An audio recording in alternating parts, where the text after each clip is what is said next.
in some better times I would ask you, how are you doing, but it's not appropriate question. That's like every time I hear from my friends and relatives, how you doing, who's living abroad, it's hard to answer this question because physically I'm okay. I mean, I'm still alive, and but normally I feel myself already damaged or destroyed, and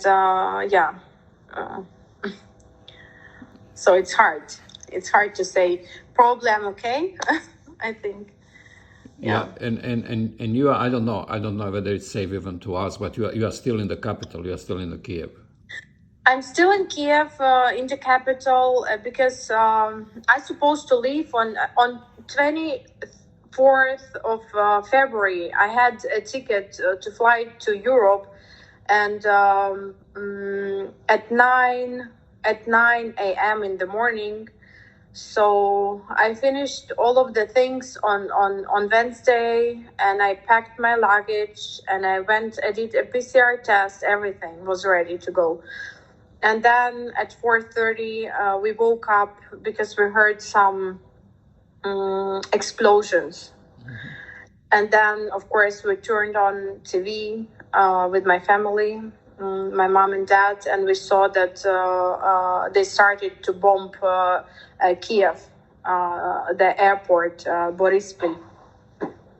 So that's how it started. And I think from that day, I just forgot.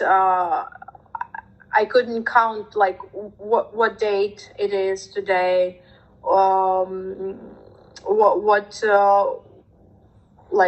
What is the time right now? Nothing is important, and people were in panic. All of the people tried to leave Kiev, and traffic was like huge, because officially in Kiev lives like around 3 million people, but unofficially it's like around 10. So you can imagine how it was, and what kind of the attitude and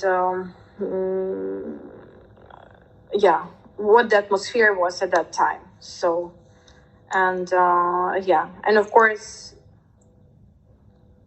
we lived in that peaceful country, in very beautiful city, center of Europe, and then on one day it just ruins your whole life. That's how it is. Yeah, and it really happened in one day. In one day. Everything started in one day, and then day by day, like Friday, Saturday. Today's the day number 7 of this invasion, and it's really intense. Even the negotiations started day before yesterday, I think. Right after they stopped to negotiate, there were 3 explosions at the same time in Kiev and in Kharkiv, and that's when they started to bomb the Kharkiv. And Kharkiv used to be a capital of Ukraine. So it was not always Kiev as a capital. Mm-hmm. And it's hard to say something, because you cannot plan something like this.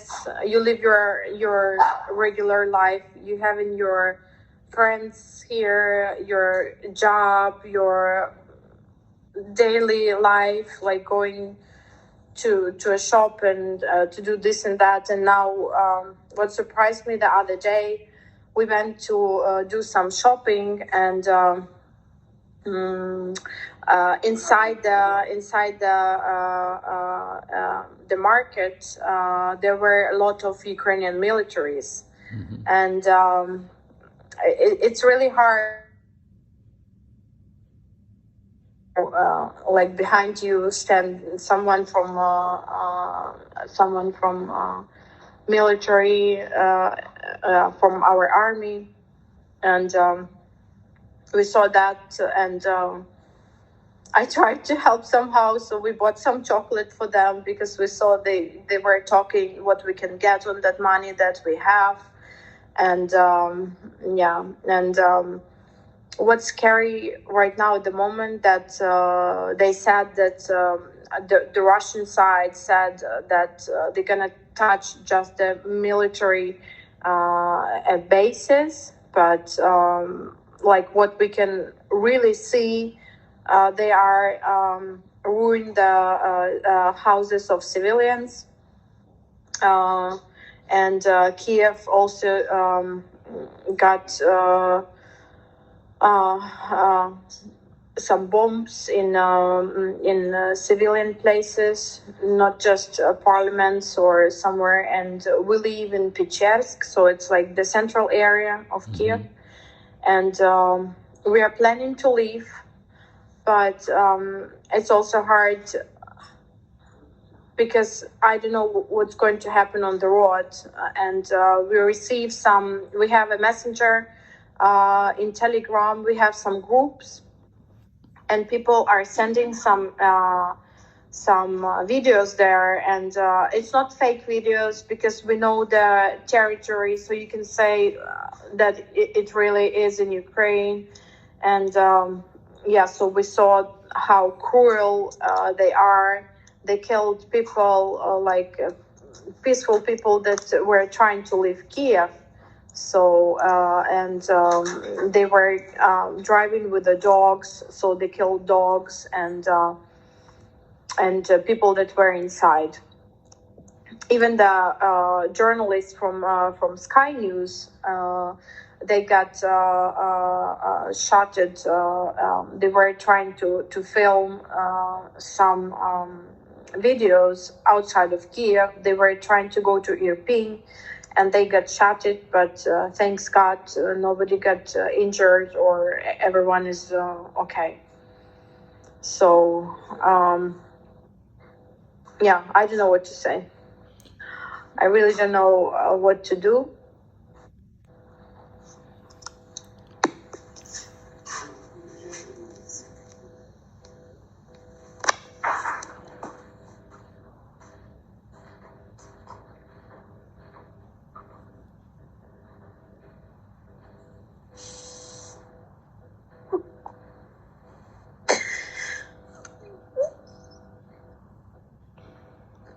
So it's hard. No, I understand. I understand. Sorry. Completely. Yes. No, I understand completely. I understand.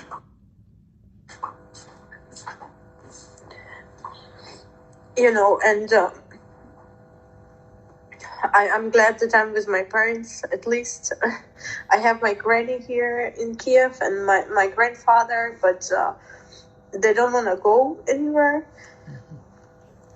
So we are just trying to manage some food for them, because there are many roadblocks, like checkpoints in the middle of the town. So you cannot just go out. I mean, it's safely, they're saying, and we have a curfew, but it's not allowed to go out at after 8 p.m. Until tomorrow morning 8 a.m. So now it's already 8:20 p.m. So we hope we're gonna survive this, and I know that the Russian delegation is already came to have some negotiations, and but Ukrainian team is still not there, and who knows what's going to happen, because we thought that intentions are not to touch civilian places, but Kharkiv showed us the opposite. So, and and both sides have lost, and the army and soldiers that are coming, and here they're saying they didn't know where they're going. They thought it's not going to be a war, or they need to kill someone from Ukraine. They thought it's just a training or something. So all of them saying the same story. I don't know if it's created or that's the truth. It's really hard to say something. But of course, for sure, they're not showing the reality for Russian people. They don't know what's going on, because I have many friends that are saying, we heard that you Ukrainians doing some fightings there. You bomb yourself just because you don't like the government or something, and that's why Russia came to make peace in your country. It doesn't look. That's what they...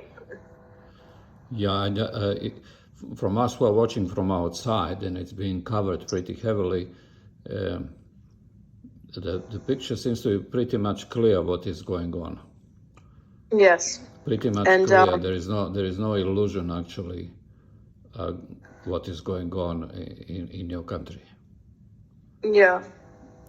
And that's very sad, because I never thought that we're gonna make this video call under these circumstances because of the war in Ukraine. Yeah. Peaceful country, and I was born in independent country in 1992, and I never thought I'm gonna experience this word in reality, like a war. So, and I will never wish someone to experience that, because you only can understand what's that when you are literally in that, Yeah. And I remember it's constantly coming back to me, when you were coming to Rome, and I still have a video when the Croatian television came, and if you remember that, and they interviewed you. I don't know if you remember that.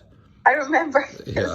And I'm constantly thinking, my goodness, you are coming there. We were talking about war, consequences of war, and all of these kind of things. You probably never dreamt that you would be in a similar, maybe even worse situation.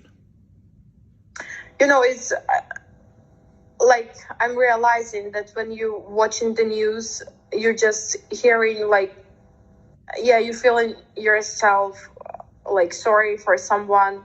Of course, you're sad. It's not a nice news to hear in the morning or in the other half of the day. But now, I cannot even give you an image or a picture how I feel myself inside, because you like waking up and you think, oh, that probably was a dream. For sure everything is okay, and then you turn around, you see where you are, you're not in your home place, and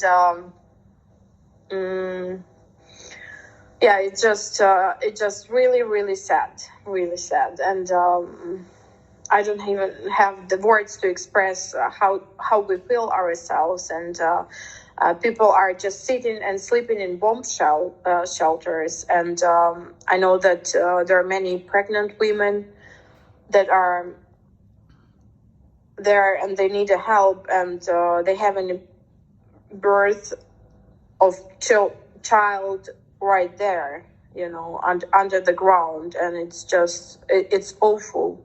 We live in 2022, and I'm always reminding myself that we are in 2022. It's a peaceful time, it's a peaceful country, and we always were neighbors with Russia, but we do have our history, we do have our culture, traditions, our language, and many parts or members of our family, they living in Russia, or they doing some businesses or something, but we always were in we had strong friendships always. So, and now I just I don't know what to do, because we do have animals at home that we cannot take with us, and that's what make our heart cry, because they're also our children, you know. And but on the other hand, life is much more important, and you never know when the bomb and where exactly it's gonna go, which direction. So I really don't know what to say. If it's a right time to leave, maybe not. I'm not sure. There are huge lines. People are just, surviving. They need some help, need some food, place to stay. Nobody planned to leave the country and our home country, and we don't want to feel ourselves like refugees, because that's our home. We don't want to leave that home. And but now what is maybe a good thing, I cannot sit just and do nothing. I'm helping journalists in Kyiv that are stuck here, and that's CBS News, and they are filming, and they're going out. So I'm going and driving with them out to some hot spots, and we are trying to be safe. We are wearing our life jackets, and that's scary. And but at least I know that I'm doing something good for maybe for our people, for other nations that can see what really going on. So, and so I'm helping them, and that's takes my attention a little bit away. So that's how I'm trying to not to get crazy here. So, but can you from what I'm observing, it seems that the most up to now, the most horrifying times are the night hours, because you don't know when it's going to explode and where and whatever. Can you sleep at all? We're not staying at home. We're staying at the basement under the house, and we're staying with a huge team here. And but it's not our place. It's not our pillows, not our sheets. Nothing from the house. And it's dangerous to stay in apartment, and. But it's maybe not that dangerous to be here, but you never know. And you never know where to stay. And can I ask you, because it what you're going through kind of brings me back 30 years to 91, in Croatia and so on. Yeah. And when war began there, you had a feeling after a few days that you have been forever in war. Do you have that feeling that now, 7 days after, you can't really trace where it began, that as if it has been for a long, long time happening? It's already felt like that. It's already, I have the feeling, I'm being lost in the days, so I'm just, I can ask someone next to me, oh, what day is that? And even my mom, she had a birthday on 26th of February. So I forgot even to say happy birthday, Mom. And, it's really sad. Let me. So this has been indeed a major transition, not only in your life but life of your people. Abrupt change of life, And it's Yes. like you are living in a completely another world now. And it was only 7 days ago when you had a normal life, not Yes. suspecting that this is going to happen. Yes, exactly. Okay, let me ask you, when I was trying to communicate with you, I was always worried, I don't want to intrude. I don't want to be bothering, who knows what you are going through. So I was always kind of gently asking through Messenger, how are you? Are you Yes. safe? How do you feel about this? Do you have some other friends trying to get in touch with you or encourage you or in whatever? Because for us, we feel helpless. Honestly, we feel helpless. The best we can say to you is we are praying for you, which we do. And for Yes. other friends also. But at another level, you feel helpless because you see what is happening, and you feel you can't do anything about this. So, Yeah, but that's how much? exactly. This is one can. But how much being in touch with you is helping you? Is it helping?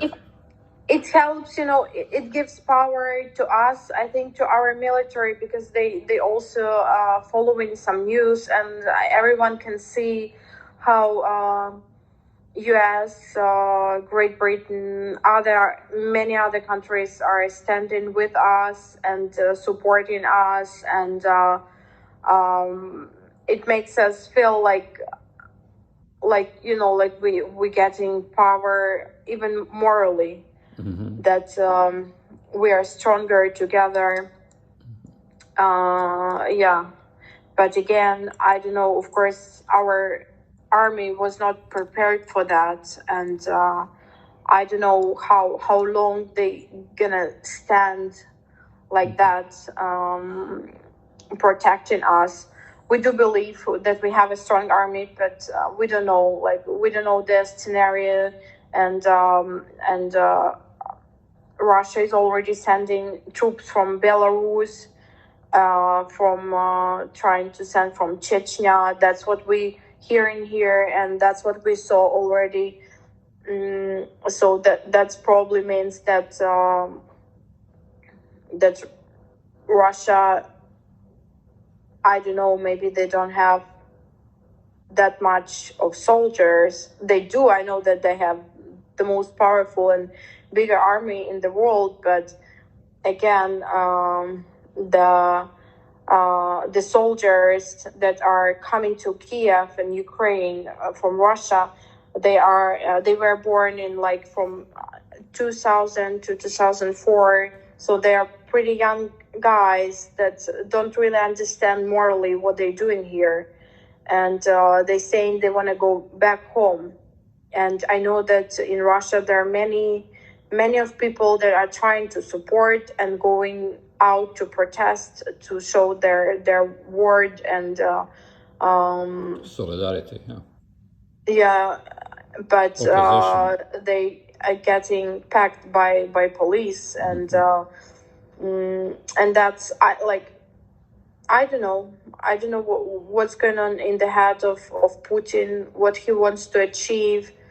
Um, I really don't know, and I hope that they can agree on anything just to make peace for both sides, because lives are much more important than anything material, and it's really really sad that they're just giving orders to the troops to go there, and aircrafts, and we have so many helicopters or combat planes that are just flying above the sky, and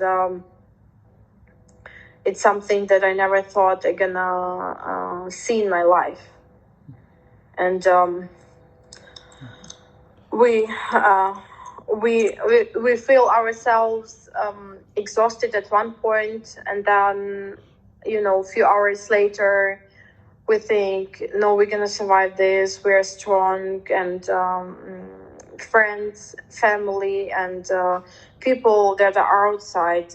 They helping us to be stronger. You know, and like you called me. It makes me feel so good because you know someone is still caring about you. Still remember that there is someone in Ukraine that needs. Mm, Probably a positive word in this time because there are many that are trying to push and saying that you have to leave, you have to leave, you have to leave right now, right now.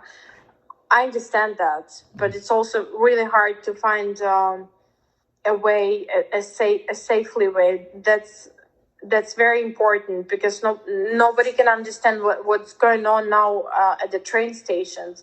There are still trains that are going from Ukraine to Poland, but tickets are sold out, and it's like massive murders there because people just in panic and they don't know what to do. Everyone wants to leave, wants to get a place, and of course I understand them, and but I do have a family and I do care about them, and I need to make sure somehow that I can get them out of here, and yeah. In a safe way, yeah. Yes. Let me just at the end just ask a question.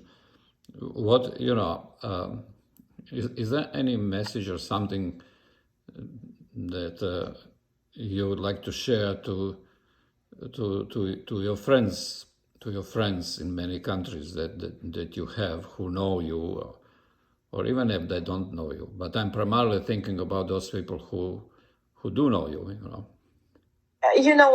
It reminds me even the video right now. It reminds me about very good times in Rome. That's an EDI, and I would really love to come and visit Croatia again, and I would really love to see in a person everyone that I know, and that would be probably the biggest wish for me at the moment. That's what gonna give me power also to not to break myself, and to stay strong and to think that there is a future ahead, and that we will meet one day, and everything going to be possible. And yeah, I'm just I want to see Fujina. I wanna go to Kirk, and yeah, that's the small little things that gonna make me the happiest person on this earth. And because material things doesn't matter, and it proves again and again and again, life is matter. And listen, we need to and listen, keep up courage and faith. And I believe this is going to happen. This is now horrific what's happening right now, but I want to believe that you will get through this, and that the better days are coming. And thank you so much, Tihomir. Thank you. It was so nice to receive a message from everyone, especially from Rome, because they're so dear to my heart, and it's always nice to know that there is someone in the other part of the world who is thinking, praying for you, for your nation, for your country. That makes us feel that we can do everything together. And yeah, hopefully we will survive this. Listen, thank you. This is very precious, this time that we have now together, and that you are sharing this in the midst of the crisis, that you are right in the middle of it. I really want to say thank you, and on behalf of many friends. And we will be watching, observing as much as we can what is happening, and just be in touch with some of us so that we know that you are safe. Thank you. Because this is the most important thing. That's the most important thing. Thank you very much.